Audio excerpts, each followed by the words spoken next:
Welcome to iDream media. So జనరల్గా B12 deficiency చాలా మందిలో చూస్తూ ఉన్నాము. అయితే B12 డెఫిషియన్సీ ఉందని మనకు ఎలా తెలుస్తుంది, లక్షణాలు ఎలా ఉంటాయి?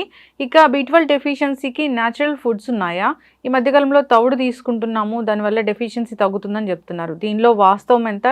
సో దీని గురించిన పూర్తి వివరాలు తెలుసుకుందాం. ఈరోజు మనతో పాటు ఉన్నారు senior dietitian nutritionist doctor Lahari గారు.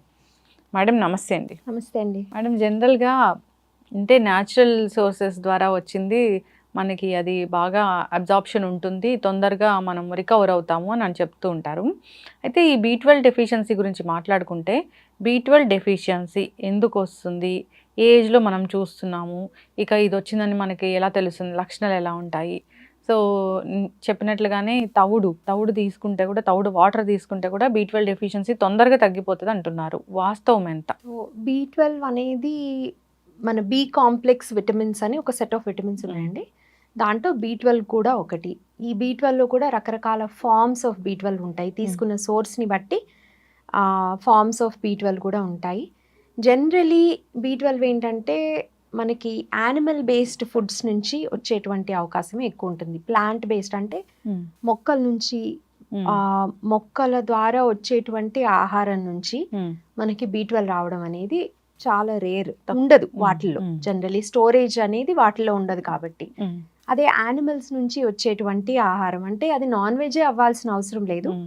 పాలు పెరుగు నుంచి కూడా మనకి B12 అనేది లభిస్తుంది. అట్లాగే ఈ పాలు పెరుగుతో పాటు జనరలీ ఎగ్ తినే వాళ్ళైతే కనుక ఎగ్ నుంచి కూడా మనకి B12 అనేది లభిస్తుంది. సో B12కి వెజిటేరియన్స్కి అయితే పాలు పెరుగు మీద డిపెండ్ అవ్వడం అనేది బెటర్. అట్లాగే ఎగ్స్ తీసుకోగలిగితే ఎగ్స్ కూడా డైట్లో యాడ్ చేసుకోవచ్చు. నాన్ వెజిటేరియన్స్ జనరలీ అన్ని రకాల మీట్స్లోనూ, ఫిష్ కానివ్వండి, చికెన్ కానీ, మటన్ కానీ, ఇట్లా రకరకాల యానిమల్ బేస్డ్ మీట్ అన్నిట్లో కూడా మనకి కొంత అమౌంట్ ఆఫ్ B12 అనేది లభిస్తుంది. ఓకే.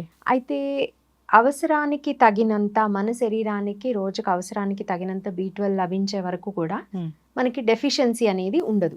అదే క్రానిక్గా అంటే ఎక్కువ కాలం పాటు మన శరీరానికి అవసరమైనంత B12 దొరకలేదనుకోండి, నెమ్మదిగా కొన్ని సిమ్టమ్స్ వచ్చేటువంటి అవకాశం ఉంటుంది. అయితే ఈ లక్షణాలు, సిమ్టమ్స్ అంటే వ్యాధి లక్షణాలు అనుకోవచ్చు. ఈ లక్షణాలు అనేవి, ఇవే లక్షణాలు ఇంకా చాలా రకాల హెల్త్ కండిషన్స్ మూలాన కూడా వచ్చే ఛాన్స్ ఉంటుంది. కాబట్టి ఈ లక్షణాలు కనిపించగానే ఆటోమేటిక్గా B12 డెఫిషియన్సీ ఏమో, లేకపోతే D విటమిన్ డెఫిషియన్సీ ఏమో, ఇంకేదో డెఫిషియన్సీ ఏమో అని సొంతగా సప్లిమెంట్స్ వేసుకోవడం కానీ, మందులు వేసుకోవడం కానీ చేయకూడదు. ఈ లక్షణాలను బట్టి ఇది అయి ఉండొచ్చు అని ఈ సర్వీస్ ప్రొవైడర్, ఇప్పుడు care provider, health care provider, అది డాక్టర్ కానివ్వండి, డైటీషియన్ కానివ్వండి, వాళ్ళు డిటర్మైన్ చేసి దాన్ని బట్టి అవసరమైతే కొన్ని టెస్టులు చేసి ఇది నిర్ధారిస్తారు నిజంగానే డెఫిషియన్సీ ఉందా అనేది. ఒకసారి కనుక డెఫిషియన్సీ ఉన్నట్టయితే దానికి తగ్గట్టు, అంటే ఎంత డెఫిషియన్సీ ఉంది అన్న దాన్ని బట్టి సప్లిమెంట్స్ తీసుకోవాలా, ఆహారంలో మార్పులు చేసుకుంటే సరిపోతుందా, ఆర్ సప్లిమెంట్స్ కూడా ఓరల్గా తీసుకోవాలా, అంటే టాబ్లెట్ రూపంలో తీసుకోవాలా, లేదా ఇంజెక్షన్స్ కూడా అవసరం అవుతాయా అన్నదాన్ని ఆ డెసిషన్ అనేది ఆ సర్వీస్ ప్రొవైడర్ అనేది తీసుకుంటారనమాట.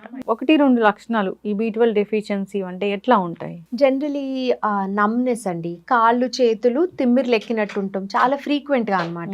ఈ B12 అనేది మన నర్వస్ సిస్టమ్, నరాలకు సంబంధించిన ఆరోగ్యం బాగుండడానికి B12 అనేది చాలా అవసరం. సో ఈ B12 లెవెల్స్ బాగా తగ్గినప్పుడు ఈ నమ్నెస్ అనేది ఆర్ తిమ్మిరెక్కడము, అట్లాగే స్పర్శ తెలియకపోవడం కొంతవరకు ఉండేటువంటి అవకాశం ఉంటుంది. అయితే ఇదే లక్షణాలు మనకి ఎక్కువ కాలం పాటు షుగర్ కంట్రోల్లో లేదనుకోండి, వాళ్ళకు కూడా ఈ చిన్న చిన్న బ్లడ్ వెజల్స్ డ్యామేజ్ అయ్యి, దాని వలన అక్కడ చిన్న చిన్న నర్వ్ ఎండింగ్స్ డ్యామేజ్ అయ్యి, దాని వలన కూడా వాళ్ళకి నమ్నెస్ వచ్చేటువంటి అవకాశం ఉంది. సో మనకి నమ్నెసో లేకపోతే తిమ్మిర్లు ఎక్కడమో ఇలా ఉంది కాబట్టి B12 డెఫిషియన్సీ అనో లేదా డయాబెటీస్ అనో అజ్యూమ్ చేసేసుకోవాలి. ఇంకొక లక్షణం వచ్చేసి ఫెటీగ్, లెథార్జీ అంటారు.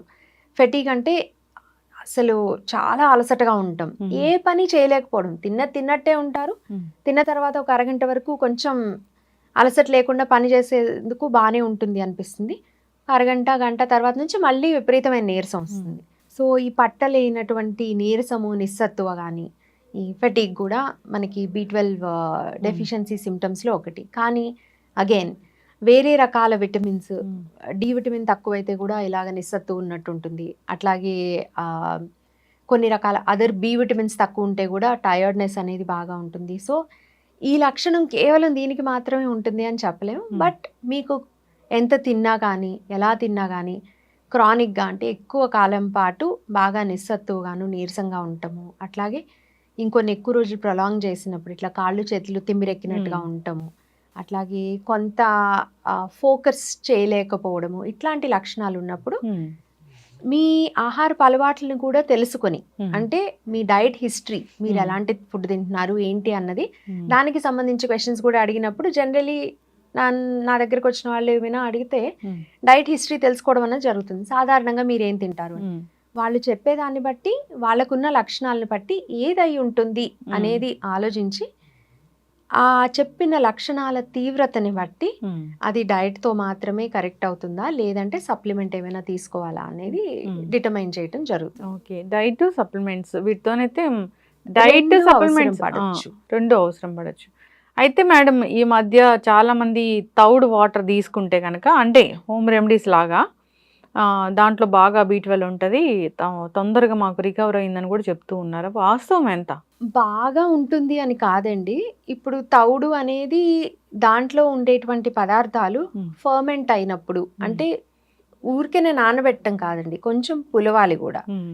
ఇదేంటంటే ఆ పులిసే ప్రాసెస్లో అందులో ఉండేటువంటి బ్యాక్టీరియా ఈ B12ని తయారు చేస్తాయి.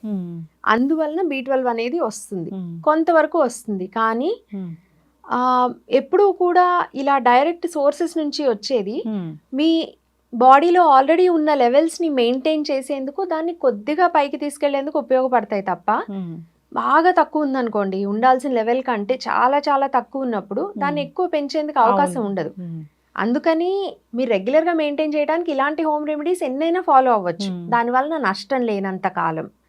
కానీ దాంతో పని అయిపోతోంది కాబట్టి అని మీరు అశ్రద్ధ చేసి దానికి సంబంధించినటువంటి ప్రాపర్ ట్రీట్మెంట్ తీసుకోలేదనుకోండి, ఎక్కువ కాలం పాటు B12 డెఫిషియన్సీని ట్రీట్ చేయకుండా అశ్రద్ధ చేసినట్టయితే ఆ నమ్నెస్ అనుకున్నాం కదండి, ఆ తిమ్మిర్లు ఎక్కటము, అది ఆ నర్వ్ డ్యామేజ్ అనేది పర్మనెంట్ అయ్యేటువంటి అవకాశం ఉంటుంది. సో అక్కడ దాకా తెచ్చుకోకుండా, అసలంటూ ఉంది డెఫిషియన్సీ అని తెలిస్తే ముందు ఒకసారి సర్వీస్ ప్రొవైడర్తో, హెల్త్ కేర్ ప్రొవైడర్ తోటి మాట్లాడి వాళ్ళ సలహాను బట్టి మనం లైఫ్ స్టైల్లో మార్పులు చేసుకోవడము, అట్లాగే సప్లిమెంట్ అవసరాన్ని బట్టి తీసుకోవడం. అవసరం లేకపోయినా వేసుకోమని నేను చెప్పట్లేదండి, కానీ ఎంత తక్కువ ఉంది అన్న దాన్ని బట్టి. కొంచెం తక్కువ ఉంటే ఇలాగే మీరు చెప్పినట్టు తౌడుతో కొంత ఫర్మెంట్ చేసినప్పుడు ఉపయోగం ఉంటుంది. అట్లాగే మామిడి టెంకలో ఉన్నటువంటి జీడితో కూడా అనేది ఒక పాయింట్ ఆఫ్ టైంలో వచ్చింది. అయితే అది కూడా అండి, there is only one research paper, అంటే సైంటిఫిక్ స్టడీస్ అవి చూస్తే ఒక్కటే రీసెర్చ్ పేపర్ ఉంది, దాంట్లో B12 ఉంది అనేది. దాని తర్వాత అదే ఎక్స్పెరిమెంట్ని రిపీట్ చేయటం కానీ, లేకపోతే వేరే ఏమి సోర్సెస్ నాకైతే దొరకలేదు. నేను సెర్చ్ చేశాను కానీ నాకు దొరకలేదు. సో అటువంటివి ఏమైనా తీసుకోవటము. అట్లాగే జనరల్లీ డైట్లో నాన్ వెజ్ తినే వాళ్ళైతే వారంలో ఒకరోజు తినేవాళ్ళు 2 రోజులకి 3 రోజులకి ఇంక్రీజ్ చేసుకోవడము, తప్పనిసరిగా రోజు పాలు పెరుగు తీసుకోవడము, ఎగ్ తీసుకోవడము, ఇట్లాంటి జాగ్రత్తలు తీసుకోవటం ద్వారా న్యాచురల్గా కావాలనుకుంటే ఇలా ఇది B12 పెంచుకోవచ్చు. కేవలం తౌడు వాటరే కాదండి, కొంత ఫర్మెంట్ చేసినటువంటి గ్రెయిన్ ప్రోడక్ట్స్ ఏవైనా, ఇప్పుడు అంబలి లాంటివి ఉంటాయండి, మిల్లెట్స్ ఫర్మెంట్ చేసి ముందు రోజు రాత్రి దాంట్లో వాటర్ యాడ్ చేసి కానీ, కొంత పులిసిన పెరుగు యాడ్ చేసి ఫర్మెంట్ చేసి నెక్స్ట్ డే తీసుకోవడం ఉంటుంది కదా, దాంట్లో కూడా కొంత B12 అనేది ఉంటుంది. సో B12 కోసం అటువంటి మార్గాలు కూడా ఉంటాయి. ఇదంతా ఎప్పుడు లెవెల్ నార్మల్కి వచ్చినప్పుడు. సో ముందు నార్మల్కి తెచ్చుకోండి, ఆ తర్వాత ఇవన్నీ చేసి మీరు ఆ నార్మల్లో మెయింటైన్ చేసుకోండి. ఖచ్చితంగా మ్యామ్, చాలా చక్కగా చెప్పారు. అయితే అంటే ఈ మధ్య కాలంలోనే వింటూ ఉన్నాము, ఈ ఇంజెక్షన్స్ తీసుకునేంత వరకు B12 డెఫిషియన్సీ వస్తుంది అని. అది అసలు ఎందుకు తగ్గిపోతుంది అసలు B12 అనేది? B12 అనే కాదండి, సాధారణంగా మన శరీరంలో ప్రాసెస్లు సక్రమంగా జరగాలి అంటే constant supply of these nutrients ఉండాలి. ముఖ్యంగా B12 కానీ, అదర్ B విటమిన్స్ కానీ, C విటమిన్ కానీ, ఇవన్నీ వాటర్ సాల్యుబుల్ విటమిన్స్ అంటారు, అంటే నీళ్లలో కరిగేటువంటి విటమిన్స్. ఇటువంటివి మన శరీరంలో స్టోరేజ్ అనేది ఎక్కువగా ఉండదు. ఎంత అవసరమో అంతవరకు కొంత స్టోరేజ్ కెపాసిటీ ఉంటుంది. ఎక్స్ట్రా తీసుకున్నది ఏదైనా సరే యూరిన్ ద్వారా బయటికి వెళ్ళిపోతుంది. సో ఏ పూటకు ఆ పూట ఏ రోజుకి ఆ రోజు మనకు అవసరానికి తెచ్చుకోవాల్సి వస్తుంది.